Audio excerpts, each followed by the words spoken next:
Amri Johnson. How you doing, man? Welcome to Living Corporate. Man, I'm so glad to be here. Can you hear me? Okay. Okay. I'm frozen for a second, but I think we'll get back into it. How you doing? I'm great, man. I'm it's I just came back from vacation last week. Obviously, when you come back from vacation, it's lots of stuff that you have to comb through before I fly to Washington D.C. next week. But I can't complain. Man, we gotta talk about your journey, right? So I'm looking at your Perry, right? Obviously, Morehouse man. You've been at some really prestigious organizations, organizations that I'm familiar with or have done work with or have aspired to do work with. And now you're hanging your own shingle and you're working out in Switzerland. Like, I gotta understand. And I'm gonna tell you, like, I don't like we have, so look, Living Corporate for those, because everybody listens for the first time, Omri. So, Living Corporate started off really as like just a podcast focused on Black experiences at work. Then we expanded to talk about Black and brown experiences, then just to marginalized experiences. Then after that, we really started building up other services to coordinate with the media work that we were doing. So now we do brand storytelling, and then we also do we have an e-learning platform, and then we do data analytics and data transformation to connect employee and customer experience. But despite all of that, on the media side, we don't have a ton of international conversations, right? Hmm. And Hmm. so what's interesting to me is the fact that, yes, I'm talking to someone that's doing business internationally, but they also have a Black American context, right? So Sure. I would just love, I'll give you all the space in the world. I would just love to hear more about your journey, right? From Morehouse to Cook Ross to Novartis to man, to doing your own work. Like, I Sure. would love to hear more about it. No, thanks, Zach, and I'm delighted to be with you. I've had a chance to digest some of your podcast, and as we were hoping to speak to you, and so it's been delightful to watch a lot of people I have great respect for on your show. So that's been fantastic. I think I'll go before even Cook Ross because I'm an epidemiologist by training. So my training was in public health. I work mostly in infectious diseases. So when COVID came, I was like, maybe I was talking to my wife, it's like maybe I need to be working. I can't speak German, but I need to be doing something. And she was like, no, you need to just keep doing what you're doing and help and raise these kids while we're in the middle of a pandemic. So we didn't we didn't go there, but that was my background in public health. And so my lens for what we now call diversity, equity, and inclusion was really, I would say, framed from public health. So I've been more interested in prevention than treatment. I've been more interested in what created the conditions versus the condition itself. Hmm. I've been more interested in creating something that creates thriving long term rather than dealing with a problem short term. So Hmm. that lens I brought into the work, and I worked in public health for a few years, and then I was such a bad manager that I decided to be learn about organizational effectiveness. So I got thrown into being a manager when I was quite young, and everybody in my office at the time was a health department outside of Atlanta, Gwinnett, Rockdale, and Newton counties for those people in the Atlanta metro area. So I was the head director of epidemiology and health promotion, and everybody was older than me. In fact, one woman had a son who was born on the exact same day and the exact same year as me. So I Wow. was working with somebody who was basically my mom. She was a lot like my mom now that I think about it too, but she didn't treat me like my mom treats me, but we Hmm. had a really great relationship. She was probably the most helpful, one of the most helpful people in my journey. Hmm. And so I did that and I was bad at it. They gave me all kinds of resources to get better. I was very fortunate in that regard. And so then I got obsessed with everything related to organization and worked with some friends that did this work, not the DEI work, but more organizational effectiveness work. And that was Hmm. the entry point into me learning more about all things organizational life from employee life cycle through what I eventually found out was diversity and inclusion as a corporate function. And so I started a couple job boards, niche job boards, when niche job boards were the thing. I don't know how old you are, but it was, I'm in the, 35. all right. So yeah, it was, niche job boards probably weren't that big of a deal by the time you started getting into it, but they were the thing because there was the big monster.com and career builder, Yeah. and then these niche job. Ladder. Exactly. All those things were there. And so Yeah. I started a couple niche. One was a southeast. So it was called Georgia Healthworks, and it covered the southeastern region. And Hmm. then I had another, except I didn't cover Florida, but I covered Alabama, Tennessee, North and South Carolina. Yes, sir. Um, and then I started one called Diversity Healthworks that was national.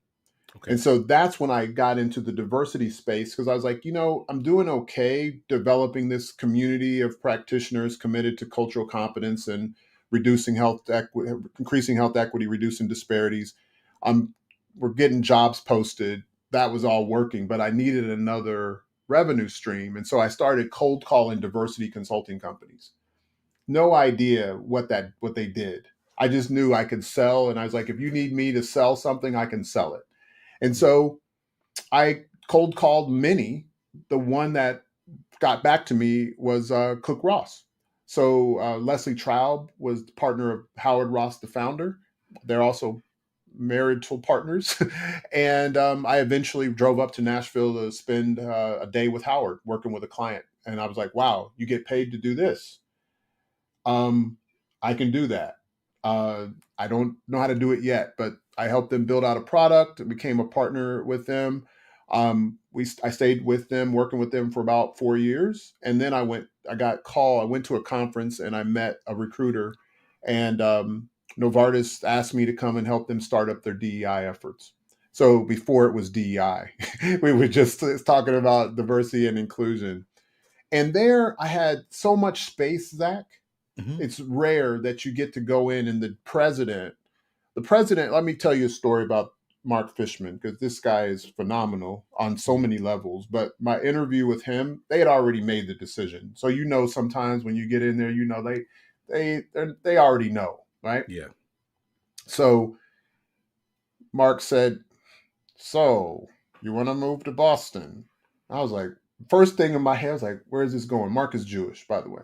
Okay. I was like, "Where is this going?" It's Yeah. 2009. Obama, I've Okay. just come, from the inauguration of Obama and all this, all in both of us. He was a big supporter of Obama. Hmm. He says, Boston is known to be a racist city. And I was like, oh, that's where you're going. Cause I wasn't trying to like prompt him. Sure. Well, Mark, I've been black my whole life. A long time. And I've been able to deal with that tension and complexity. I came from Topeka, Kansas, where my dad integrated public schools. Wow. I, I can do Yeah. it. But just that question for me was like, yeah, this is the right place. He Yeah. gave us resources. We build out something that really stands until this day. A lot of the foundational work that the research division of Novartis did, we Yes. ended up spreading to the entirety of the organization. And a lot of what we did persists. Wow. And it was really always focused on creating the conditions for everybody to thrive, knowing that Hmm. there were certain groups that needed another boost. And so we didn't focus on the groups, we focused on the boosts and finding the populations where the need was unmet and addressing it, both internally and externally. So that was phenomenal. And you get into an organization, Novartis is huge. It's not always the same when you move outside of your bubble, because the research division was a bubble. Mark Fishman was well protected by the former CEO. We got to do pretty much whatever we wanted. Hmm. And then the corporate came in and it changed. Now, it wasn't altogether bad. It just was different, and it wasn't necessarily my cup of tea. But I was in a relationship with a woman that also worked in Novartis, and I stayed until I moved here. And Okay. so when I moved here, knowing that I was kind of at my place, most of my career has been as an entrepreneur, and I was ready to go back in, and thus creating Inclusion Wins. I wrote Reconstructing Inclusion during that time. My last project, by the way, was a parental leave project.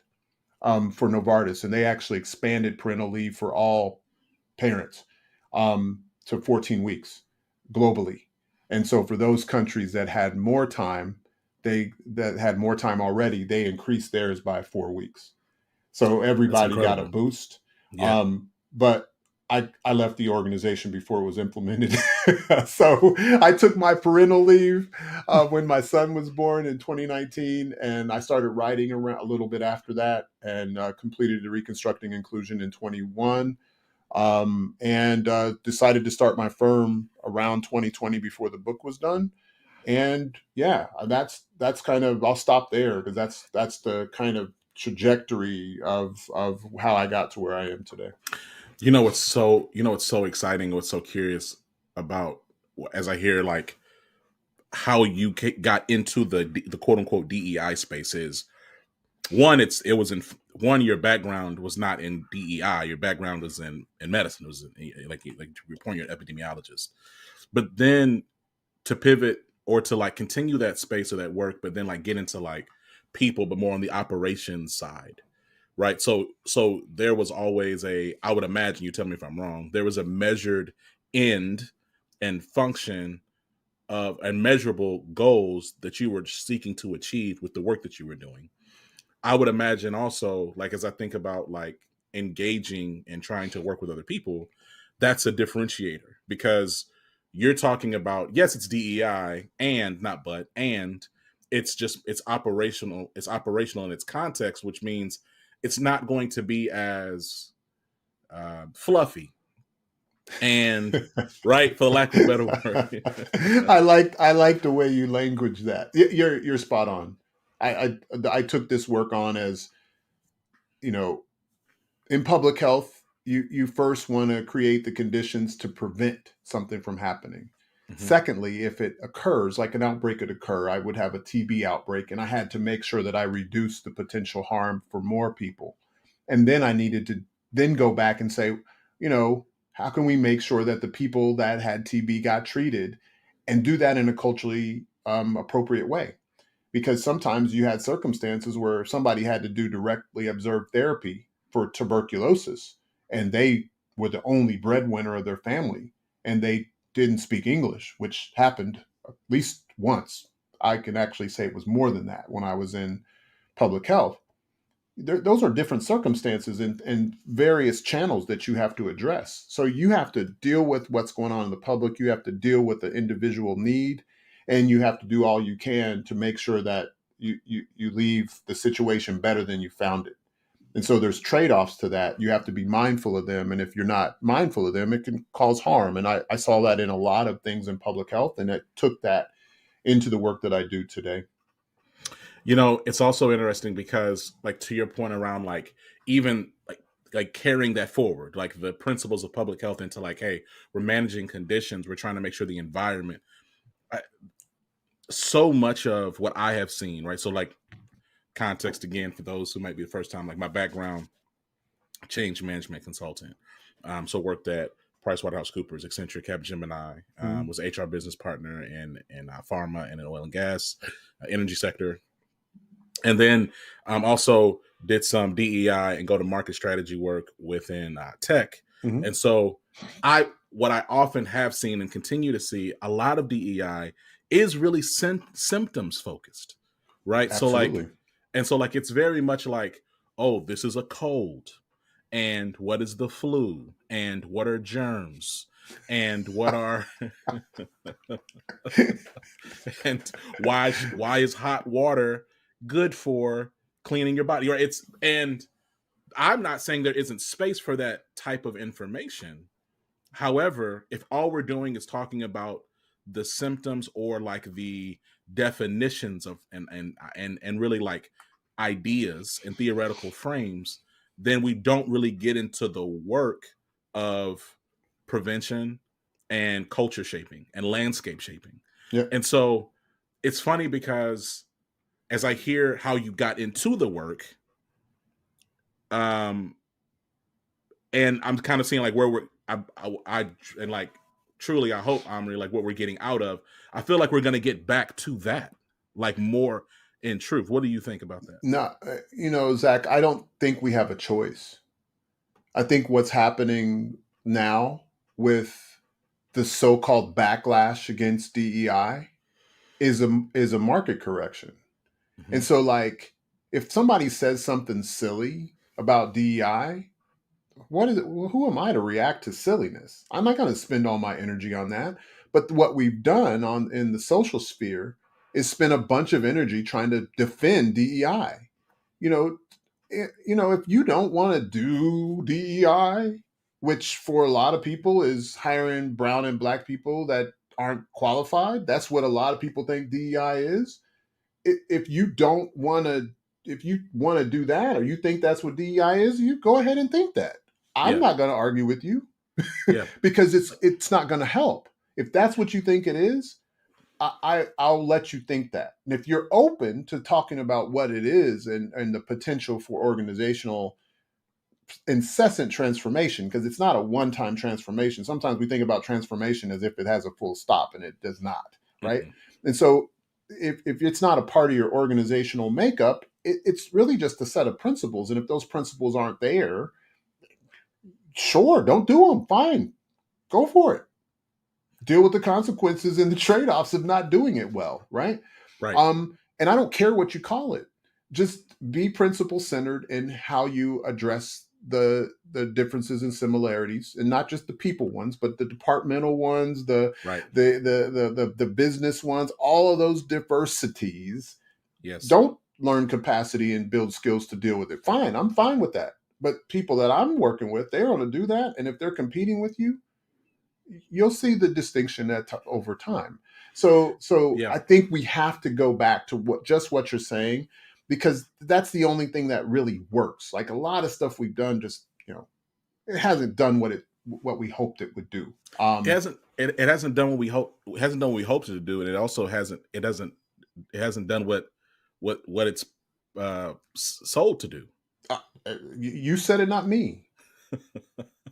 It's interesting. To your point about just not even going back and forth. Some of it might be. So I said I'm 35. I believe that you're a little bit older than I am. A little bit, but I think some of it is maybe because of, again, like, I know you went to Morehouse.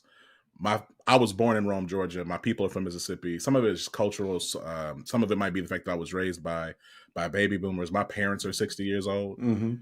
But and so I think it might be just like a perspective and cultural thing. But I think some of it also is just an entrepreneurial thing. So, like, when I see people like shaking their fists on DEI, the last thing I'm trying to do is jump on LinkedIn and write a 5-page paragraph story about why we need to fight for DEI. And I'm not, to be clear, this is not shade to nobody who choose to use their time that way. Sure.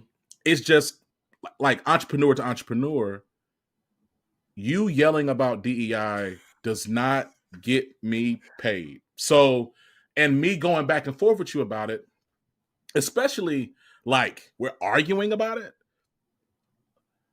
I'm going to find there's people out there that believe in driving effective and fair employee experience, who are interested in investing in understanding how their employee experience drives their customer experience. And we have those clients. And if there are people out there who are curious, or we want to have a conversation, to your point, having a conversation that leads to us being able to work together, I welcome that. But simply like kind of punching against or yelling against the void of like amalgamous just noise and quote unquote backlash, I'm not only am I not interested in it, it just isn't a value add to like Living Corporate as a brand, to my personal well-being or my family. You know what I mean? No, Zach, you're saying so much in a really compact statement that you just basically say, we ain't got no time for that. Like, if you're trying to run a business and you're spending a lot of time kind of belly aching or bad mouthing companies that decide to shift their diversity efforts, let them. You really don't know what's going on in the background. And usually a lot of this so-called backlash is one or two major investors that have a political beef. Mm-hmm. Has nothing to do with what DEI is, and principally and practically. Hmm. It has nothing to do with creating the conditions for everybody to thrive and for your organization to create value beyond the P&L. This has nothing to do with that. That's how I define inclusion. If you're not putting in the actions to create those conditions, it's not about whether you like DEI or not. It's that you're not really thinking very long term about what your organization's purpose to do. You know, and to that end, I I appreciate the entrepreneur, because I think this conversation is really helpful. First, it's helpful in a variety of ways, because we're touching on, I mean, DEI landscape, and we're also talking like the intersection between public health and fairness and equity in the workplace and beyond. But then, you know, there's something about, again, like your profile I find really interesting, Amri, very unique. You know, you're a Black man carrying an American context to the global work you do, right? Like you're in Switzerland, right? So I'm curious, first of all, why Switzerland? And then, I mean, now looking at Switzerland outside looking in, Switzerland looks super fire. So like, I was It's like, let me beautiful. let me get a project with Omri so I can go to Switzerland. But Absolutely. We got to make it happen. don't threaten me with a good time. But here's what I'm here's what I'm trying to understand is, certainly there's things that you have picked up both intentionally and unintentionally, helpful and unhelpful, on your career and your journey as an entrepreneur, as a Black male entrepreneur, again, working from an American context. Is there anything you've had to unlearn or kind of reset on as you've been in this work and as you've engaged different cultural contexts, especially internationally? You know, I don't know if I had to unlearn it. I just had to expand it. Like Hmm. when the dynamics of language here are very different than the dynamics of language in the US. You might deal with Spanish and English in the US for the most part. Some communities in certain states, you might deal with other language dynamics. But here, your language is always at play. So if I'm working in Switzerland, which I have clients that are here, in addition to clients in other parts of Europe and a good number in the US, um, language is always at play. And so I have to be thinking about, am I fully even being understood in the language that I know best? I do business in English, but there's times where somebody might not be following everything that I'm saying in English, and I need to do some sense making, some sense checking to make sure that this is translating. I do that a lot with my wife because she speaks everything, but she's not always there when I'm with a client. So she's never there when I'm with a client, actually. And so I have to make sure that I'm conveying what I'm trying to say very well. And so the message for us is always about creating the conditions for thriving. Full stop. That's always the message. And what that looks like for various people in your organization that might be from another part of the world that are experiencing something different than those who might have the primary language or the primary culture. And so that happens here. We still, Eastern bloc of Europe has a different connotation for Swiss people, right? Um, Even neighboring countries, we live right across the street from France and Germany.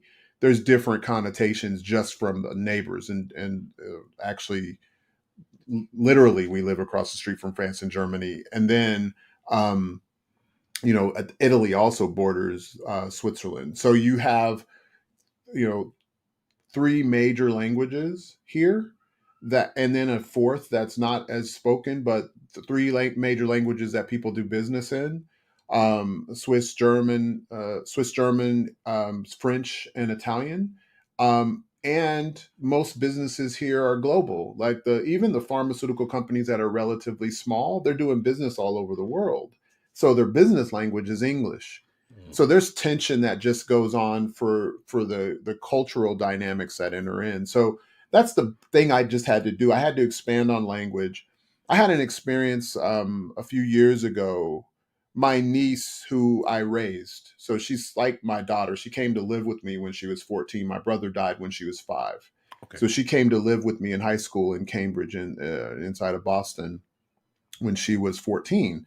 So imagine I was single at the time, a single man with a 14-year-old girl. Um, and she was a 14-year-old girl, right? She was a teenage girl. And in 2022, I got a call, or I got a text from my mother that she had a near tragic accident, Mm. and she ended up losing her right leg. And so I also began that journey about shaping and shifting identities, because that's the nature of identity. She's a mixed race girl. She was 22. Um, she was in Boston. The only thing that was on my mind, Zach, was how discriminated against she would be. Mm. And it didn't happen. And so obviously that reframe didn't just happen because I was here, but it probably was at least accentuated by what I had been seeing, because the DEI landscape when I came out of Novartis was like foreign to me. I was like, what are you doing? Why are you doing that? Why would these people are stakeholders that are going to determine budget? They're going to be your allies or not? What are you doing? Don't do that. And people thought I was crazy. Like, oh, you need to speak truth to power. I was like, yeah, All right, but so let's yeah, here we go. Yeah, okay. so But yeah, yeah, but no, you speaking yeah. truth to power doesn't mean calling white dudes racist. They'll just go let's quiet. They let's won't even talk say about it. anything, Let's right? talk about it. So I let got me finish with my niece. So my bad. no, Please, please. we're going to talk about that. And so, in reflecting on that, I was like, you know what? What about it? And you know what my niece never did? What's We that? talked about this early. She goes, at first she was kind of whining, of course. I was like, I can't even empathize with this kid. I can't do it. You got to teach me on this. And you know what she taught me? She ain't no victim. She gonna make it happen. And you know what she's doing now? She's a dental hygienist in Topeka, Kansas, about to go back to school so she can go to dental school. That's awesome. If she did not tell you she had a prosthetic, you would not know. And she doesn't tell people. And sometimes they find out and they're like, oh. And then she does not want anybody coddling her. Hmm. And I don't know if that was any result of the way I raised her. I probably raised her more masculine than I did feminine, but she is just killing it. She's just making it happen. And so identity expanded for her, another dimension that she talks about openly when she wouldn't at first, but now she talks about it openly, how she's navigating it, all the way down to finding a shoe that fits over her prosthetic foot.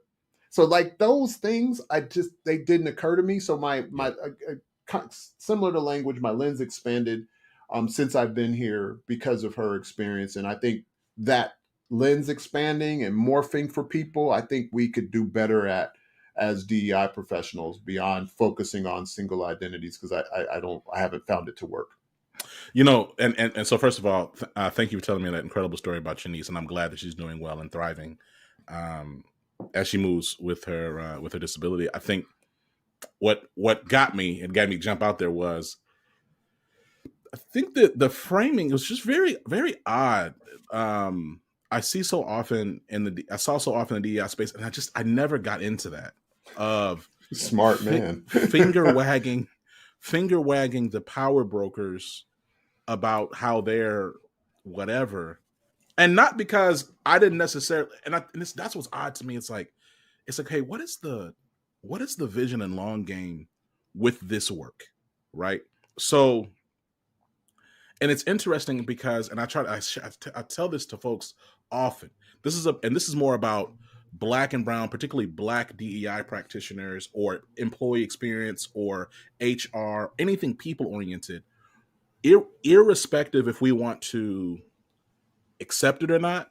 We're a part of an ecosystem. Yeah, absolutely. The Black practitioners, right? Yeah, yeah. And I tell people all the time that often there's an unspoken budget delineation with these organizations. So organizations have their quote unquote DEI budget, Amri. So they got this budget, okay? But then they got, okay, now I'm pausing for effect because I know people are gonna be, they got the Black budget now.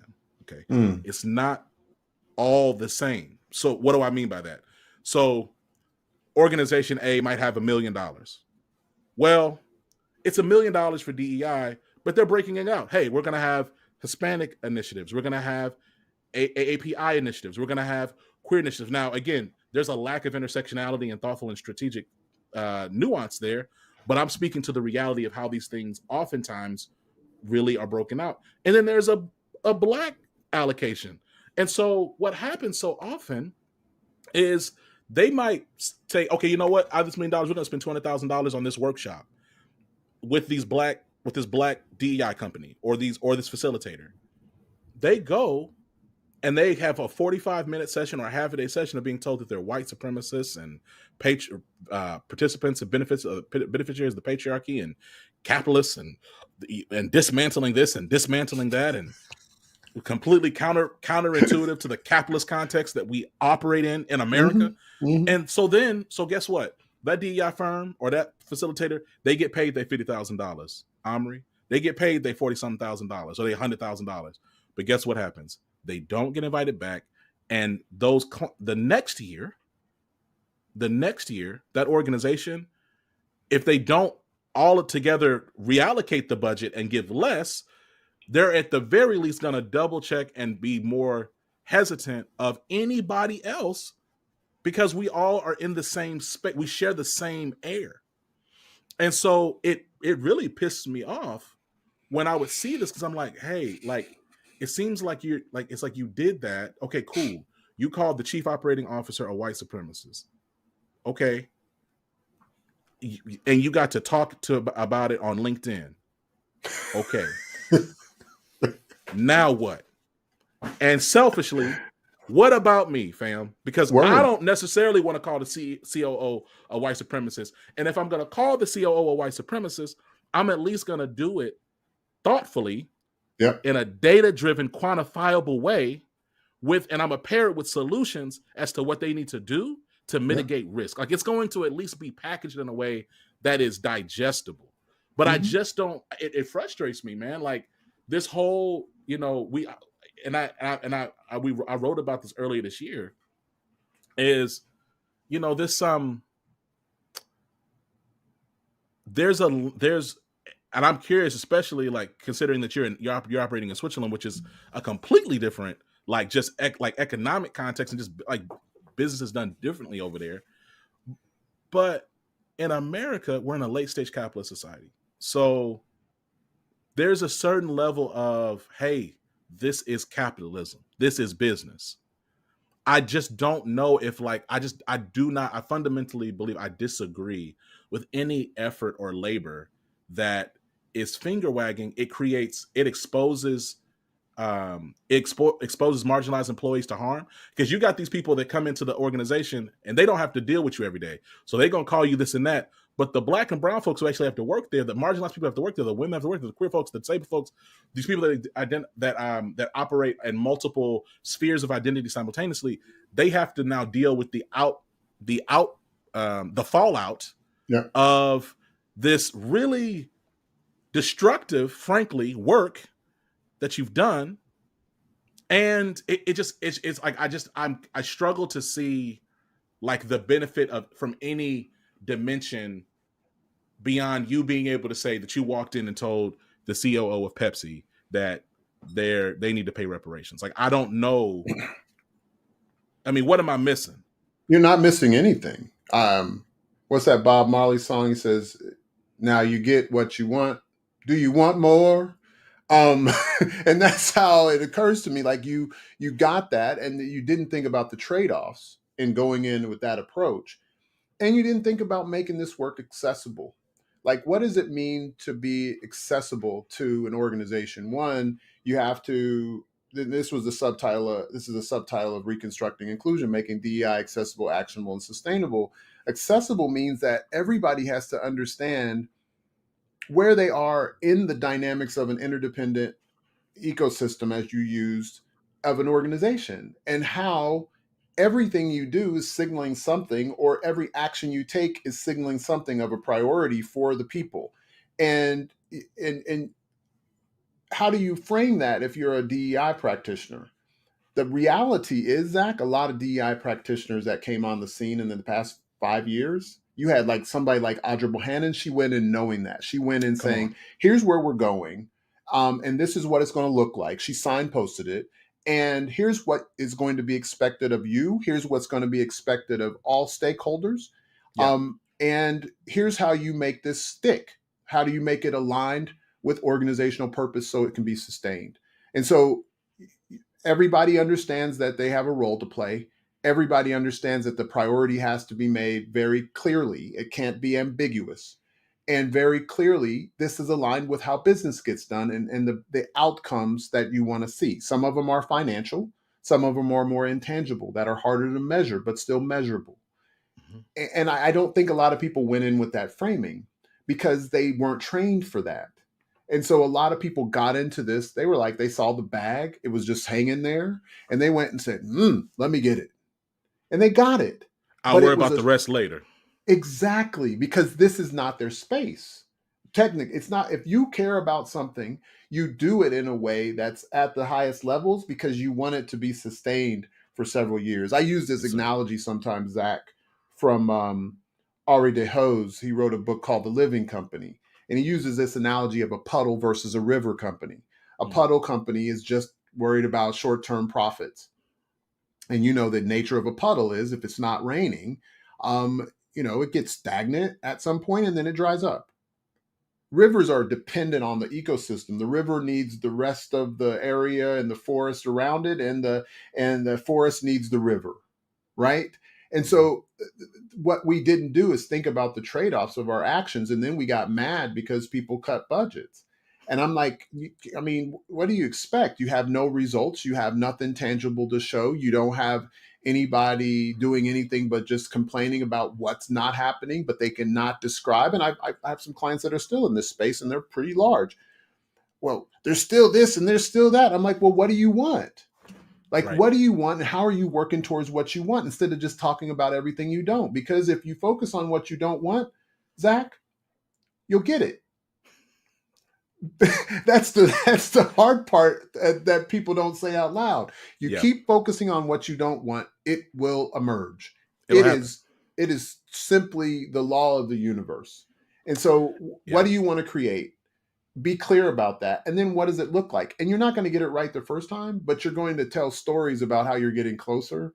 And those stories about the way we do things around here are what culture is. And that's part of the game. And I don't think people I don't know. I just felt like people went in unprepared and then mad that they were unprepared and then blamed it on the white man. And I'm like, no, you can't. You need to hold the mirror up to yourself. And if you're not holding the mirror up to yourself, even if you got it right, if Even you're if you not got it holding the right. mirror up, even if you got it right, Zach, you're not doing the work.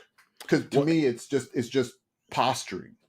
so it's interesting you say that part too. And to be clear for those in terms of bad faith practitioners, I'm not talking about only one group of people, right? Exactly. I'm talking about folks across the board. Now, however, and I am not no I'm not a Thomas Sowell disciple.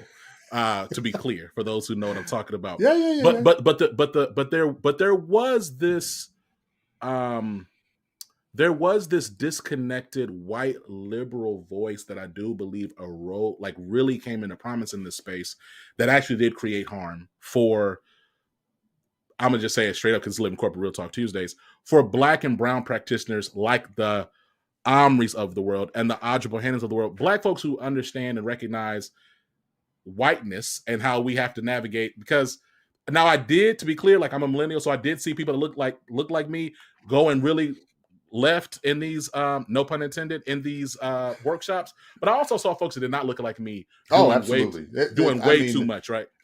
we don't have time to go into Robin DiAngelo, but that's another conversation. This is my, hold on, let me drop some tea real quick because that's where I was going. Amri, this is we podding. We are podding. Okay, watch this. So Living Corporate, this was back in 2020. We got connected. Actually, shout out to, I think it was Katie Mizerani. Katie Mizerani is the head. She's the chief staff at SurveyMonkey. Mhm. But I believe it was Katie Mizerani who connected me to the LinkedIn Learning team. And so Katie connects with the LinkedIn Learning team, and they're like, "Hey, look, we want to license some of your podcasts, turn them into audio learning modules, blah blah blah blah blah." we got started, and it was like 7 to 10 modules that we were like that, or conversations. Okay.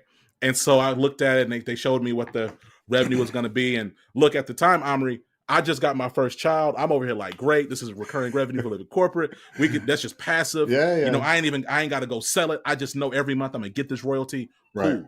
Right. So then I want to say like a week later, something dropped on the news, and it was headlines everywhere. It was a major brand, and I'm not saying the brand. I can't remember what the brand was, but they got upset because the training that they were subjected to was about denying your whiteness and understanding that you're a colonizer, and it was a bunch of stuff like that, right? And they were pointing to the fact that it was Robin DiAngelo's content. And what happened was, somebody, she says without her permission, had worked with LinkedIn Learning to publish that content. So people were getting this content on LinkedIn Learning. Wow. Okay. So, and I'm not questioning who's telling the truth. Yeah. I'm just talking about what happened. So she said whatever. So, but this content, which was Dr. DiAngelo's content, was on LinkedIn Learning. So guess what? Because that content got driven to those people that way, and they were offended. Watch, you see where I'm about to go. LinkedIn Learning came back to me and said, hey, we were going to do this many modules. We were going to do 7 to 10. We're going to do like 3 now. Wow. Right. And so then, we expanded, and we ended up adding a couple more. I think right now we have like 7. Now I think we ultimately have like 7 or 8 courses on. But again, like, that was some bread. That was absolutely. That was bread that I missed out on purely because of somebody else's work and how they decided to frame, and however that other party decided to frame that work. So if it was a little whatever, they decided to make it, to add some more stuff on it. And so then when LinkedIn Learning came back to me, they said, hey, listen, we're now operating in this. We have a new policy where we're trying to operate in the middle. We don't want to offend anybody. And so now that we go back and we look at some of your conversations where you talk about racism or you talk about being Black at work, that now falls within. So, it reinforces this idea of just, again, we're in an ecosystem. Yeah. And DEI practitioners, people practitioners, HR practitioners, people in this space period, not especially if you sit in a position of like racial privilege, like it's just critical that it's the irony that you're not thinking about the disparate impacts of your own actions to other people in this ecosystem that do not share the same privileges as you. Because I wasn't Dr. Robert DiAngelo then, and I'm not Dr. Robert DiAngelo now. I ain't walking into a space commanding 80 bands for a speaker fee, right? For a speaking engagement. And look, this isn't a shade to no. This is what I love about this is, and here's some more tea for those who like want to check out our library. We've had Robin DiAngelo on the podcast. Oh, word. Okay. Yes, where we talked, and I wasn't there because my daughter was literally being born. Okay, my first child was being born. but my host at the one of my co-hosts, Amy C. Waninger, people listen to her content on here as well. She interviewed her, and one of the questions we asked was, "Hey, listen, a lot of the things that you talk about, and frankly, a lot of, I would say, white practitioners and even younger Black and brown practitioners that they talk the DEI, what they've done is what they do often is they take a lot of Black and brown authorship and scholarship and they're really standing on those shoulders, but they oftentimes decontextualize or frame it in a way to make it more quote unquote provocative. That's it. Which then not only creates harm for themselves, but it harms the legacy of the soldiers they're standing on, and it creates future harm for people coming after them. I need us, when we talk about 2025, and this is my last question because I know we're coming up on time. As we get into 2025, and irrespective of the results in November, we're going to have to think more collectively than individualistically. It just has to happen. And I mean, I want to ask you, considering your own company and your work, um, inclusion wins. What are some things you believe executives should be keeping in mind heading into this election, and then out of this cycle going into 2025? As it relates just generally or about DEI? About well, actually, about I love your framing about creating the conditions Yeah. for. I mean, I remember when the election results were coming in 2016, and I was at a retreat with the HR leadership team at Novartis. I had joined that team. We originally weren't in HR, and I eventually went into HR. And they were just upset and crying. And I kind of had a sense that he was going to win, but I didn't say it out loud because people got mad at me every time I did. And I said, look, I know you all are upset, but now we just have to work together more effectively. We need to learn and do what we need to do. I'm saying, worry, he's going to be president for X number of years, 4 or 8, right? He might not get reelected the next time, but now what do we need to do? He's the president. He's not the king. And now a lot of people have this belief that Trump's going to come in and dictate and everything. And I don't necessarily believe that. I don't necessarily like him, but I don't believe that he's going to do something that's kind of like batshit crazy either. I think he's still a egomaniac, and he wants to have a legacy, and he wants to live forever, right? At least in the minds of the people in a positive way, beyond just the people that support him right now. Anyway, I think companies need to just think about their approaches to inclusion in ways that say, are we doing what we need to do to make sure our people are taken care of? Are we listening enough to not automatically dismiss them if we don't agree with their perspective, but to adopt a more heterodox view of this conversation, that we put some principles in mind and learn to those principles. Primarily, is this accessible to everybody? Are we prioritizing it unambiguously? What signals are we sending to do that? And how is this aligned with how business gets done? That people are able to have the capability and skills to do this wherever they are in the organization. One quote you've probably heard from Peter Senge is, leadership is the capacity of a human community to shape its future.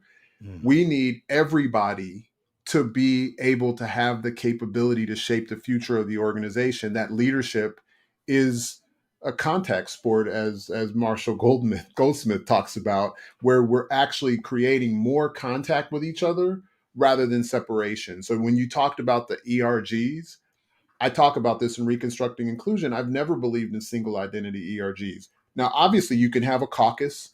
Like when I was at Novartis, we didn't have a black ERG, but we certainly ate lunch together a lot. You know what I mean? I knew what was going on. I had a pulse of what was happening to a variety of communities that would pull me over, and we'd have these kind of informal chats. And then I'd say, get involved in this and get involved in this. That's not about a single identity, but it's about community. Create more relationships where you hadn't created them before. And then tell them about your embodied experience and talk about what we could do together, because it's not just you that's experiencing it. Now, if there are some specific things, you have to address it. But if everybody is having the conditions created, when we're off the mark, we'll know, because people will be willing to say, and they'll also be able to hold up the mirror before they start pointing fingers. And so I think leadership in organizations, senior leadership in organizations, needs to start thinking about the DEI space as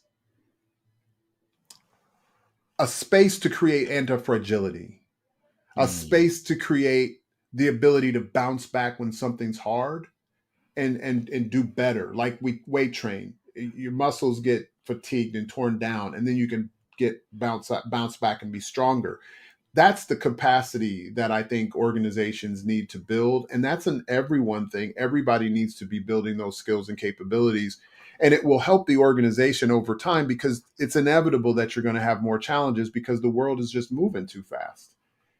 And so to me, build the capabilities, build it on principles, make sure everybody understands how they can play a role. Certain people that are more influential have more responsibility to do that, and they need to learn how to do it. And build it for the long haul, and not the puddle. Build it for the river and not the puddle. And I think the organizations that do that, that are going to last and have to create value in the world, I think that they're already moving in that direction, and others are seeing that that's the way, and they'll get on board. And if they don't, they'll have to deal with the consequences. And I think they'll eventually recognize that that's what they have to do. It doesn't matter who gets elected. You know, we could say it's going to be better under one or the other, and we don't know. Because we have how are we going to compare it if one wins and the other one doesn't, right? It's all going to be speculative. This wouldn't have happened under so and so. You don't know. And so I'm voting, and I'm voting on humanity more than I'm voting on presidents. And whoever I vote for, I'm going to keep doing my work and choosing humanity in my work every day, and hopefully my clients will buy into that, and we'll be able to keep choosing humanity together. I love it. Look, it's been Amri Johnson. Man, I so thankful. You know, and look, I'm gonna I'll tell you on the mic, and then give the listeners a little bit of again, since we in a little, so we sharing additional context and background information. We get a lot of pitches to live in corporate, and very few of them make it through. Right, like we have a pretty long queue line.